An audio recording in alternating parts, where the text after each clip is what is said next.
अध्याय 3। सबक 3। अपने खुद के काम पर ध्यान केंद्रित करें। अमीर लोग अपनी संपत्ति वाले कॉलम पर ध्यान केंद्रित करते हैं, जबकि बाकी सभी अपने इनकम स्टेटमेंट पर ध्यान केंद्रित करते हैं। 1974 में मैकडॉनल्ड्स के संस्थापक रे क्रोक से कहा गया कि वे ऑस्टिन में टेक्सास यूनिवर्सिटी की एमबीए क्लास को संबोधित करें। मेरा एक मित्र एमबीए की उस क्लास में पढ़ता था।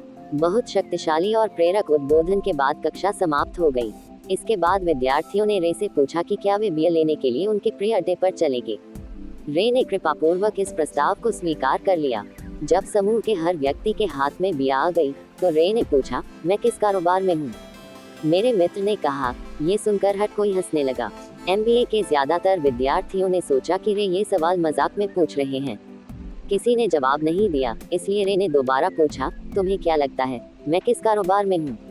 विद्यार्थी एक बार फिर हंस दिए और आखिर एक बहादुर लड़के ने जोर से कहा, रे, दुनिया में ऐसा कौन है जो यह नहीं जानता कि आप हैमबर्गर बिजनेस में हैं? रे मुस्कराए। मुझे मालूम था तुम लोग यही कहोगे। वे ठहरे और फिर उन्होंने जल्दी से आगे जोड़ दिया, देवियों और सज्जनों, मैं हैमबर्गर के कारोबार में नहीं हूँ। मेरा कारोबार तो रियल एस्टेट है। जैसा मेरे मित्र ने बताया, रे ने अपने दृष्टिकोण को काफी विस्तार से स्पष्ट किया। रे जानते थे कि बिजनेस प्लान में कारोबार का बुनियादी केंद्र हैमबर्गर फ्रेंचाइजी बेचने पर था, लेकिन उन्होंने हर फ्रेंचाइजी के स्थान पर से नजर नहीं हटाई। वे जानते थे कि हर फ्रेंचाइजी की सफलता में जमीन और इसका स्थान सबसे महत्वपूर्ण घटक थे। बुनियादी तौर पर जो व्यक्ति रे क्रोक की कंपनी की फ्रेंचाइजी खरीद रहा था, वह उसके नीचे की जमीन भी खरीद रहा था। आज मैकडॉनल्ड्स संसार में रियल एस्टेट का सबसे बड़ा मालिक है, जिसके पास कैथोलिक चर्च से भी ज्यादा भूमि है। मैकडॉनल्ड्स के पास अमेरिका और पूरे संसार के सबसे मूल्यवान चौराहे तथा नुक्कड़ हैं। मेरा मित्र इसे अपने जीवन के सबसे महत्वपूर्ण सबकों में से एक मानता है।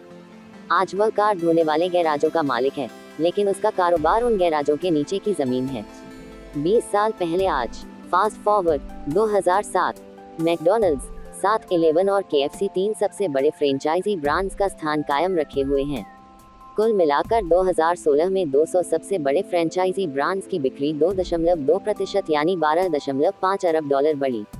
पिछले अध्याय में दिए रेखाचित्रों के माध्यम से हमने बताया था कि ज्यादातर लोग खुद को छोड़कर बाकी सभी के लिए मेहनत करते हैं। वे सबसे पहले तो कंपनी के मालिकों के लिए मेहनत करते हैं, फिर टैक्स के जरिए सरकार के लिए मेहनत करते हैं और अंत में बैंक के लिए मेहनत करते हैं, जो उनकी मॉर्गेज का मालिक है। जब मैं छोटा था तो हमारे आसपास मैकडॉनल्ड्स नहीं था, लेकिन मेरे अमीर डैडी ने माइक और मुझे वही सबक सिखाया जो रे क्रोक ने टेक्सास यूनिवर्सिटी में बताया था। यह अमीरों का तीसरा रहस्य है। ये रहस्य है, अपने खुद के काम पर ध्यान केंद्रित करें। पैसों की तंगी का प्रायः सबसे स्पष्ट कारण ये होता है कि लोग जिंदगी भर किसी दूसरे के लिए काम करते रहते हैं। इसीलिए बहुत से लोगों के पास जिंदगी भर काम करने के बाद भी दिखाने के लिए कुछ नहीं बचता। हमारे वर्तमान शिक्षा तंत्र का मूल उद्देश्य अकादमिक योग्यताएं विकसित करके अच्छी नौकरियां दिलाना है। पूरा शिक्षा तंत्र बच्चों को इसी के लिए तैयार करने पर ध्यान केंद्रित करता है। उनका जीवन उनके वेतन, या जैसा पहले बताया जा चुका है, उनके आय वाले कॉलम के इर्द गिर्द घूमेगा। कई छात्र इंजीनियर, वैज्ञानिक, पुलिस अफसर, चित्रकार, लेखक आदि बनने के लिए आगे पढ़ाई करेंगे। ये पेशेवर योग्यताएं उन्हें नौकरी पाने और मुहैया कराती हैं। पैसे के लिए काम करने की अतिरिक्त काबिलियत। लेकिन आपके पेशे और आपके खुद के काम में एक बड़ा फर्क है। अक्सर मैं लोगों से पूछता हूँ, आपका खुद का काम क्या है? और वे कहेंगे, वो बावकर हैं। फिर मैं उनसे पूछता हूँ कि क्या वे बैंक के मालिक हैं? आमतौर पर उनका जवाब होता है, नहीं, मैं तो वहाँ नौकरी करता हूँ। इस उदाहरण में उन्होंने इनका जवाब और खुद के काम को एक ही मान लिया था। उनका पेशा तो बैंकर का हो सकता है, लेकिन उनका खुद का काम कुछ भी नहीं है। स्कूल कॉलेज के साथ समस्या यह है कि आप अक्सर वह बन जाते हैं जिसका आप अध्ययन करते हैं। यानी अगर आप कुकिंग का अध्ययन करते हैं तो आप शेफ बन जाते हैं। अगर आप विधि का अध्ययन करते हैं तो आप वकील बन जाते हैं, और ऑटो मैकेनिक्स का अध्ययन आपको मैकेनिक बना देता है। आप जो अध्ययन करते हैं वह बनने में गलती यह होती है कि बहुत सारे लोग अपने खुद के काम पर ध्यान केंद्रित करना भूल जाते हैं। वे अपना जीवन किसी दूसरे के काम की परवाह करने और उसे अमीर बनाने में लगा देते हैं। आर्थिक सुरक्षा पाने के लिए व्यक्ति को अपने खुद के काम पर ध्यान केंद्रित करना चाहिए। आपका काम आपकी आय नहीं, आपकी संपत्ति वाले कॉलम के इर्द गिर्द घूमता है। जैसा पहले बताया जा चुका है, पहला नियम किसी संपत्ति और दायित्व के फर्क को जानना तथा संपत्तियां खरीदना है। अमीर लोग संपत्ति वाले कॉलम पर ध्यान केंद्रित करते हैं, जबकि बाकी सभी अपने इनकम स्टेटमेंट पर ध्यान केंद्रित करते हैं। इसीलिए हम अक्सर इस तरह की बातें सुनते हैं, मुझे वेतन वृद्धि की जरूरत है, काश मुझे प्रमोशन मिल जाए, मैं थोड़ा और प्रशिक्षण लेने के लिए कॉलेज जा रहा हूँ ताकि मुझे ज़्यादा अच्छी नौकरी मिल सके, मैं ओवरटाइम करने वाला हूँ, शायद मुझे कोई दूसरी नौकरी कर लेनी चाहिए। पैसों की तंगी का प्रायः सबसे स्पष्ट कारण ये होता है कि लोग जिंदगी भर किसी दूसरे के लिए काम करते रहते हैं। कुछ मामलों में ये समझदारी भरे विचार हैं, लेकिन आप अब भी अपने खुद के काम पर ध्यान केंद्रित नहीं कर रहे हैं।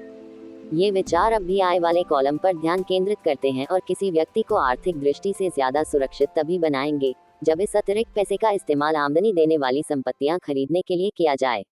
बहुसंख्यक गरीब और मध्य वर्गीय लोग आर्थिक क्षेत्र में रूढ़िवादी होते हैं, जिसका मतलब है मैं जोखिम लेने में समर्थ नहीं हूँ। इसका बुनियादी कारण यह है कि उनके पास कोई वित्तीय आधारशिला नहीं है। उन्हें अपनी नौकरियों से चिपके रहना है और खेल को सुरक्षित तरीके से खेलना है। जब छठवीं आम बात हुई तो करोड़ों कर्मचारियों को पता लगा कि उनकी सबसे बड़ी तथाकथित संपत्ति यानी उनका मकान उन्हें जिंदा निगल रहा है। उनकी संपत्ति हर महीने उनके पैसे खा रही थी। उनकी कार यानी उनकी दूसरी संपत्ति भी उन्हें कच्चा चबा रही थी। गैराज में रखे $1000 के गोल्फ क्लब सच $1000 के नहीं रह गए थे। नौकरी की सुरक्षा के बिना अब उनके पास दूसरा कोई सहारा ही नहीं बचा था। उन्होंने जिन्हें संपत्तियां माना था, वे आर्थिक संकट के दौर में उनकी कोई मदद नहीं कर सकती थी। 20 साल पहले आज बेरोजगारी। डोनाल्ड ट्रंप का 2016 का राष्ट्रपति पद का चुनाव अभियान नौकरियों पर केंद्रित था। बेरोजगारी रिकॉर्ड स्तर पर है। हालांकि रिपोर्ट्स कई अलग अलग फॉर्मूले और आंकड़े बताती हैं। अंतर्राष्ट्रीय श्रम संगठन के अनुसार 2017 में ही वैश्विक बेरोजगारी 20 करोड़ तक पहुंच गई थी। एक और गंभीर विचार, रोबोट्स का आगमन। मैं मानता हूं कि हम में से ज्यादातर लोगों ने किसी मकान या कार को खरीदते समय कर्ज का आवेदन फॉर्म भरा होगा। नेटवर्थ वाले खंड पर नजर डालना हमेशा रोचक रहता है, क्योंकि इससे हमें ये पता चलता है कि बैंकिंग और अकाउंटिंग के क्षेत्रों में किन चीजों को संपत्तियां माना जाता है। एक बार मैं लोन चाहता था, लेकिन उस वक्त मेरी आर्थिक स्थिति बहुत अच्छी नहीं दिख रही थी। इसलिए मैंने संपत्ति वाले कॉलम की संख्या बढ़ाने के लिए अपने नए गोल्फ क्लब्स, मेरी पेंटिंग्स, पुस्तकें, इलेक्ट्रॉनिक्स, अरमानी के सूट, कलाई घड़ी, जूते और दीगर चीजें भी शामिल कर ली। मेरे लोन के आवेदन को इसलिए ठुकरा दिया गया क्योंकि रियल एस्टेट में तारांकन मेरा बहुत ज्यादा निवेश था। लोन मंजूर करने वाली समिति को ये पसंद नहीं आया कि मैं किराए से इतना ज्यादा पैसा कमाता था। वे जानना चाहते थे कि मेरे पास तनख्वाह वाली सामान्य नौकरी क्यों नहीं है। उन्होंने अरमानी सूट, गोल्फ क्लब्स या पेंटिंग कलेक्शन पर कोई आपत्ति नहीं की। जब आप सामान्य सांचे में नहीं ढलते हैं तो जीवन कई बार मुश्किल होता है। मैं हर बार सहर जाता हूँ जब भी मैं किसी के मुंह से सुनता हूँ कि उसकी नेटवर्थ 10 लाख या $1 लाख है। नेटवर्थ सटीक पैमाना नहीं है और इसका मुख्य कारण यह है कि जिस पल आप अपनी संपत्तियों को बेचना शुरू करते उसी पल आपको मुनाफे पर टैक्स देना पड़ता है। आय कम होने पर बहुत सारे लोग गहरी आर्थिक परेशानी में फंस जाते हैं। ऐसे जुटाने के लिए वे अपनी संपत्तियां बेचते हैं, लेकिन उनकी व्यक्तिगत संपत्तियां आमतौर पर उनकी बैलेंस शीट में दर्ज राशि से बहुत कम में बिकती है। दूसरी ओर, अगर संपत्तियां बेचने से मुनाफा हो जाए तो भी उस पर टैक्स लगता है, यानी एक बार फिर सरकार अपना हिस्सा ले लेती है और कर्ज से बाहर निकलने के लिए जुटाई जाने वाली राशि को कम कर देती है। इसीलिए मैं कहता हूँ कि किसी की नेट वर्थ अक्सर उसके अनुमान से कम होती है। अपने खुद के काम पर ध्यान केंद्रित करना शुरू करें। दिन की नौकरी करते रहे, लेकिन असली संपत्तियां भी खरीदना शुरू करें। ऐसे दायित्व या निजी सामान ना खरीदें जिन्हें एक बार घर लाने के बाद उनका मूल्य कम हो जाए। जिस पल आप किसी नई कार को शोरूम से चलाकर बाहर लाते हैं, उसकी कीमत लगभग 25% कम हो जाती है, यानी यह सच्ची संपत्ति नहीं है, हालांकि आपका बैंकर इसे संपत्ति की सूची में लिखने देता है। मैंने अपने $400 के नए गोल्फ टाइटेनियम ड्राइवर से जिस पल खेलना शुरू किया, उसी पल उसका मूल्य घटकर $150 हो गया। खर्च कम रखें, दायित्व कम करें और ठोस संपत्तियों की नींव डालने के लिए मेहनत करें। जो युवा अब तक घर छोड़कर नहीं गए हैं, उनके लिए यह महत्वपूर्ण है कि उनके माता पिता उन्हें संपत्ति और दायित्व का फर्क सिखा दें। वे घर छोड़कर जाएं, शादी करें, मकान खरीदें, बच्चे पैदा करें और जोखिम भरी वित्तीय स्थिति में अटक जाएं, नौकरी से चिपके रहें और हर चीज उधार पर खरीदें, इससे पहले ही उनसे ठोस संपत्ति वाले कॉलम को बनवाना शुरू करें। मैं बहुत सारे युवा दंपतियों को देखता हूँ जो विवाह के बाद एक ऐसी जीवन शैली में उलझकर रह जाते हैं जो उन्हें नौकरी के अधिकतर वर्षों में कर्ज से बाहर नहीं निकलने देगी। जब आखिरी बच्चा बड़ा होकर घर से चला जाता है, तब माता पिता को एहसास होता है कि उन्होंने रिटायरमेंट के लिए पर्याप्त तैयारी नहीं की है। अब वे थोड़ा पैसा बचाने का अभियान छेड़ देते हैं, लेकिन तभी उनके खुद के माता पिता बीमार हो जाते हैं और उन पर नई जिम्मेदारियां आ जाती हैं। तो मैं आपको या आपके बच्चों को किस तरह की संपत्तियां इकट्ठी करने की सलाह देता हूँ। मेरे संसार में असल संपत्तियां निम्न श्रेणी में आती हैं। ऐसे कारोबार जिनमें मेरे मौजूद रहने की जरूरत नहीं है, 6 उनका मालिक अवश्य हूँ, लेकिन दूसरे लोग उनका प्रबंधन करते हैं या उन्हें चलाते हैं। अगर मुझे भी वहाँ काम करना पड़े तो ये कारोबार नहीं होगा, ये तो नौकरी बन जाएगी। स्टॉक्स, बॉन्ड्स, आमदनी देने वाली रियल एस्टेट, नोट्स आयु, बौद्धिक संपदा यानी संगीत, पटकथा और पेटेंट आदि से मिलने वाली रॉयल्टी, कोई अन्य चीज जिसका मूल्य हो, जो आमदनी देती हो या जिसका मूल्य बढ़ता हो और जिसका तैयार बाजार हो। बचपन में मेरे शिक्षित डैडी ने मुझे सुरक्षित नौकरी खोजने के लिए प्रोत्साहित किया, लेकिन मेरे अमीर डैडी ने मुझे उन संपत्तियों को इकट्ठा करने के लिए प्रोत्साहित किया जिनसे मैं प्रेम करता था। अगर तुम इससे प्रेम नहीं करते हो तो तुम उसकी देखभाल नहीं करोगे। मैं रियल एस्टेट इसलिए इकट्ठी करता हूँ क्योंकि मुझे इमारतों और ज़मीन से प्यार है। मुझे उनकी खरीदारी करने से प्यार है और मैं दिन भर उन्हें निहार सकता हूँ। जब समस्याएं उत्पन्न होती हैं तो वे इतनी बुरी नहीं होती कि उनकी वजह से रियल एस्टेट के प्रति मेरा प्यार कम हो जाए। हाँ, जो लोग रियल एस्टेट से नफरत करते हैं उन्हें यह नहीं खरीदनी चाहिए। अपने खुद के काम पर ध्यान केंद्रित करना शुरू करें। दिन की नौकरी करते रहें, लेकिन दायित्व नहीं, असली संपत्तियां खरीदना शुरू करें। मुझे छोटी कंपनियों, खासकर शुरुआती कंपनियों के शेयरों से भी प्रेम है।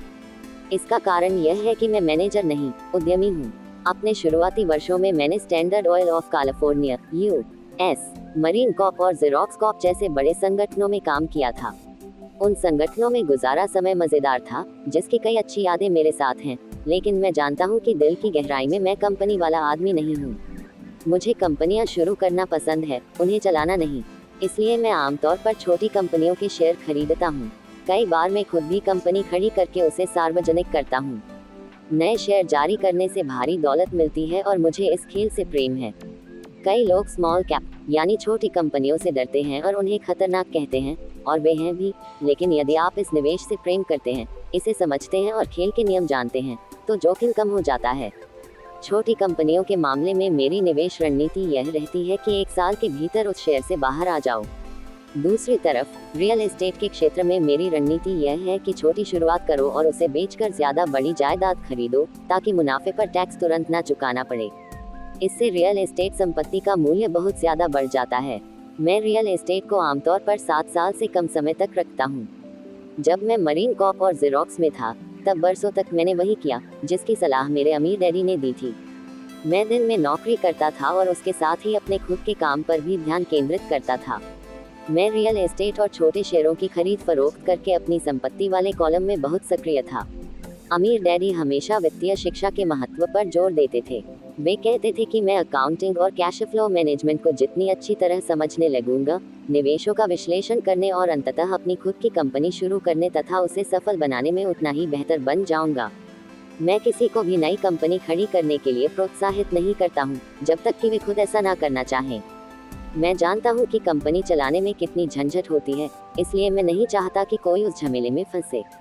कई ऐसे मौके होते हैं जब लोगों को कोई नौकरी नहीं मिल पाती और उस वक्त अपनी कंपनी शुरू करना सबसे अच्छा समाधान नजर आता है। लेकिन ये हमेशा याद रखें कि आपके सफल होने की संभावनाएं बहुत ही कम है। 10 में से 9 कंपनियां पहले 5 सालों में डूब जाती हैं। जो कंपनियां पहले 5 सालों में बचती हैं, उनमें भी 10 में से 9 अंततः डूब जाती हैं। इसलिए यदि आप में खुद की कंपनी का मालिक बनने की प्रबल और वास्तविक इच्छा है, तभी मैं ऐसा करने की सलाह दूंगा, वरना दिन की नौकरी करते रहें और अपने खुद के काम पर ध्यान केंद्रित करें। जब मैं कहता हूँ अपने खुद के काम पर ध्यान केंद्रित करें, तो मेरा मतलब होता है कि अपनी संपत्ति वाले कॉलम को मजबूत बनाएं और बनाए रखें। एक बार जब इसमें कोई डॉलर जाए तो उसे कभी बाहर ना निकलने दें। इसके बारे में इस तरह सोचें कि जब कोई डॉलर आपकी संपत्ति वाले कॉलम में जाता है तो वह आपका कर्मचारी बन जाता है। पैसे के बारे में सबसे अच्छी बात यह है कि यह एक दिन में 24 घंटे काम करता है और पीढ़ियों तक काम कर सकता है। दिन की नौकरी करते रहें, बेहतरीन मेहनती कर्मचारी बने, लेकिन अपनी संपत्ति वाले कॉलम को बढ़ाते रहें। जब आपका कैश फ्लो बढ़ जाए तो आप विलासिता की वस्तुएं खरीद सकते हैं। इस बारे में एक महत्वपूर्ण तथ्य यह है कि अमीर लोग विलासिता की वस्तुएं सबसे अंत में खरीदते हैं, जबकि गरीब और मध्यवर्गीय लोगों में विलासिता की वस्तुएं सबसे पहले खरीदने की प्रवृत्ति होती है। गरीब और मध्यवर्गीय लोग अक्सर बड़े मकान, हीरे, फर कोट, आभूषण या नाव जैसी विलासिता की वस्तुएं इसलिए खरीदते हैं क्योंकि वे अमीर दिखना चाहते हैं। वे अमीर दिखते तो हैं, लेकिन हकीकत में वे बस कर्ज के दलदल में ज्यादा गहरे डूब जाते हैं। पुराने पैसे वाले लोग, यानी लंबे समय से अमीर लोग, अपनी संपत्ति वाले कॉलम को सबसे पहले बनाते हैं। फिर संपत्ति वाले कॉलम से उत्पन्न होने वाली आमदनी उनके लिए विलासिता के सामान खरीदती है। गरीब और मध्यवर्गीय लोग अपनी खून पसीने की कमाई और बच्चों की विरासत की कीमत पर विलासिता के सामान खरीदते हैं। सच्ची विलासिता किसी असली संपत्ति में निवेश करने और उसे विकसित करने का पुरस्कार है। मिसाल के तौर पर, जब हमारे अपार्टमेंट हाउसेस से मेरी पत्नी किम और मेरे पास अतिरिक्त पैसा आने लगा, तो उसने अपने लिए मर्सिडीज खरीद ली।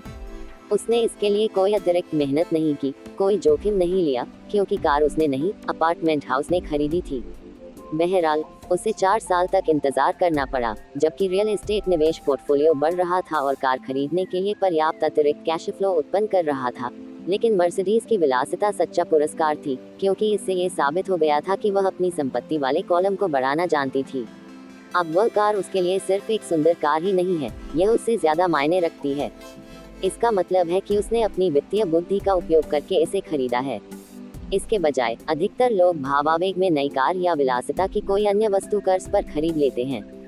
हो सकता है कि वे बोर हो रहे हों और उन्हें एक नए खिलौने की जरूरत हो।